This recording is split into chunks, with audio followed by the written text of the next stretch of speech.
This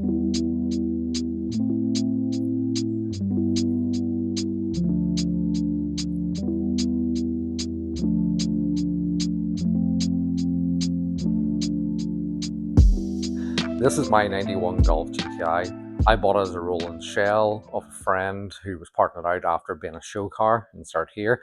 So I needed to put it together. I built it out of spare parts. I bought a few things like the wheels, but mainly it was built to drive hard, do a few shows, and do long road trips with friends. I've achieved all those things. The problem is, been tucked away for winter. There are a few issues, but we need to get it ready for summer. So before we do that, let me show you around the car. This car started off life as a 91 8-valve GTI. The big bumpers were swapped out for some small bumpers, and the skirt snort trims were thrown in the bin. It's got a 16-valve front lip, a bonnet vent, a single wiper conversion, and some subtle cleanups around the body. The brief was 90s cool, while keeping it subtle, understated, but also thrown in some modern cues. Now, I know what you're thinking. This isn't 90s, blah blah blah, where's the over the top? This is my take on it. There's subtle styling cues with little nods towards that era. It's something that I love. Now, there's very few things that are more 90s to me than 3-spoke wheels on a hatchback. However, I picked these up off a Land Rover Freelander, and they were a cheap way to achieve the look that I wanted. Tucked in behind them are some 334mm R32 front brakes up front, with a 300mm S4 rear disc, R32 caliper, and my own custom brackets out the back. Next up was to build some custom mirror struts to get extra low, especially up front to tuck those 17s. I paired it with some digital management from Holland. I don't think this is actually available anymore, and a subtle boot build out back, which as you can see needs a lot of work, but we'll address that. The 8-valve up front is made way for a 12-valve VR6. Now honestly, these are peak Mark II for me. The power to weight ratio is just perfect and they sound so good. Honestly, these are one of my favourite sounding engines. You give me any car at all, I will choose one of these. And any of you who know me will know that's true. Lastly, the interior is kept pretty subtle. Early 8-valve GTI seats, clean dash, the pedal box, and that gorgeous BBS steering wheel. I absolutely love that. Now, one of the major issues with this car is the air ride, and not the air ride itself, as in like I don't like the air suspension, but we have problems with the valve block. Let me explain that. Ignoring the fact that all of this needs redone, which is part of this overall plan, because this came out of my Mark III, which was built 10 years ago, has lay up in the damp and is obviously warped. But that aside, valve block is our problem here. So, quick crash course in air ride: compressor, tank, valve block. Compressor pressures the tank feeds the valve block with your management controls air to each corner.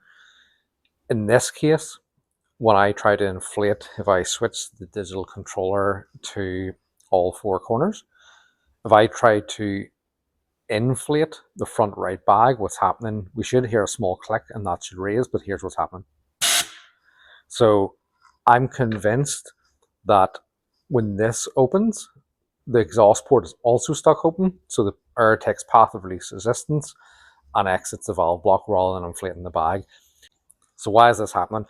I'm pretty sure there's something stuck in this valve. Little bits of debris and things can get in, and I'm pretty sure that is what's happened. When it lifts, the debris has got in, drops back down and doesn't seal completely. We'll strip this down, put a rebuild kit in it, and we'll see what's happening. So I'll show you guys that. So some other things I need to sort out on the car are the number plate lights.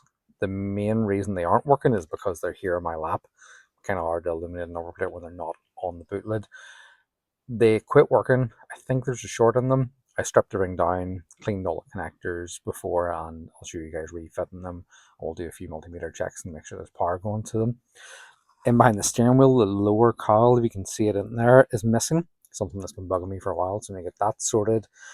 And the dash lights, so when I turn the ignition on and turn the lights on, this doesn't light up, which is a pain in the ass. Also, the rev counter doesn't work, so we're going to look into that. I did try to fix it. It didn't work. It should have worked, but we'll work it out together. The last 2 things in the interior to sort out are the BBS wheel. The horn button does not work, so genuine wheel, genuine horn button, no horn mechanism behind it because it is broken. I have ordered a replica one. I'm going to build this onto the replica horn mechanism on the back side so we can retain this. Whether that happens right away or not remains to be seen, but we'll see. And lastly, looking above me, you might notice no interior, no headcloth. So yeah, not very many people see that because this thing is so low. But yeah, it's in summer it gets hot, so I want to sound deaden this because it's the only part of the car that isn't sound deadened. The thing is totally solid. I'll put a heat liner in it and then a aftermarket headcloth as well, so that'll be fun. Nice to get that buttoned up. Now that the list is in our head, we need to transfer it onto some obligatory cardboard box. So we have the list. I've added one important detail to the bottom, which is get distracted, which does happen around here from time to time, hence why this now looks like this and has for quite a while. It makes me sad too. Yeah. However, we're going to end this on a happy note.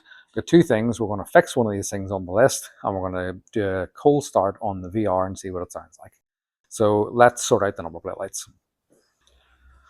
While I might have picked the easiest thing to do in the car, I don't think it's going to be the easiest to film while actually doing it. So let's see how this goes and say that I throw this screwdriver at that wall.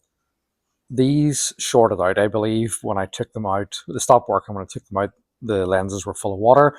So I've took them apart, given them a good clean up. As you can see, they're pretty good for what are probably 30 to 40-year-old lenses.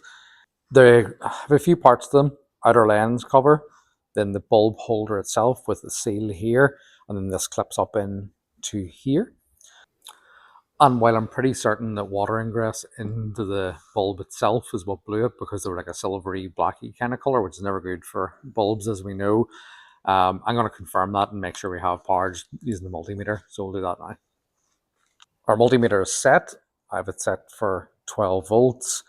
The other thing you really need to remember when you're doing this is to turn the lights on, because you'll be a long time looking for a power source when there's nothing coming to it.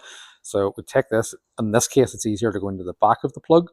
So just probe these two wires, and we have just under 12 volts, and considering my battery's pretty dead after winter, I will take that.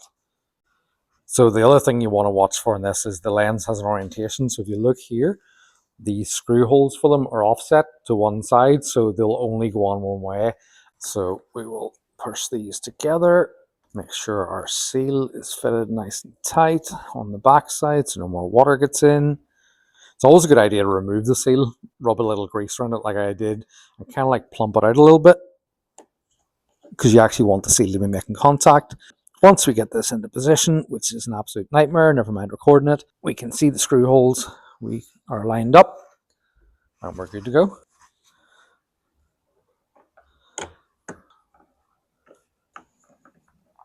Once you've one started, start the other side, or just drop the screw. I'm not even 100% sure that this is the hardware that came out of this, because I had everything together and then mysteriously the hardware has disappeared, no doubt into some other car, because I'm pretty sure these are supposed to be a crosshead screw, not a slot head, but these work.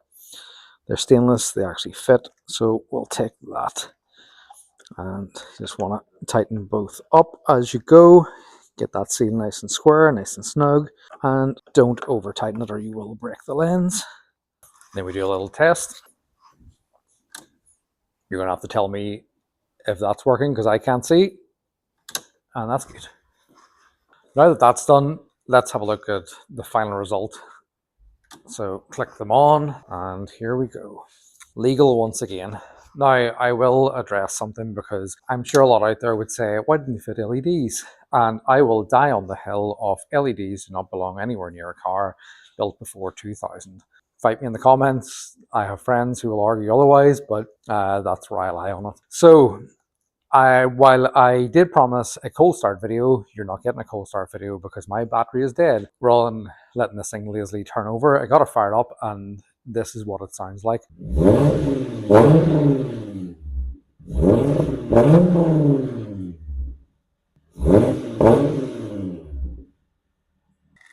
And that's a little teaser of what this thing will actually sound like when it's on the road. So once we get to the end of these videos, we'll get it out, we'll get the car mic'd up, and we'll get a proper go at it, because we all know things sound better under load than do revving statically. Speaking of teasers, this video has been a little taster of what is to come. We can look forward to more mechanicking, fabricating, painting, wiring, just whatever we can come up with. As I say, I built this car out of scraps, bits and pieces and spare parts that I had. It's not pretty, it's not polished, but it is fun, and I need to remind myself that at times. So let's continue on with the journey, get it on the road for summer, and have a bit of crack. If there's anything else in particular you want to see, let me know in the comments. I can get a look and go from there. If you like the sound of that, though, hit the subscribe button, and we'll see you in the next one. Cheers, folks. Bye.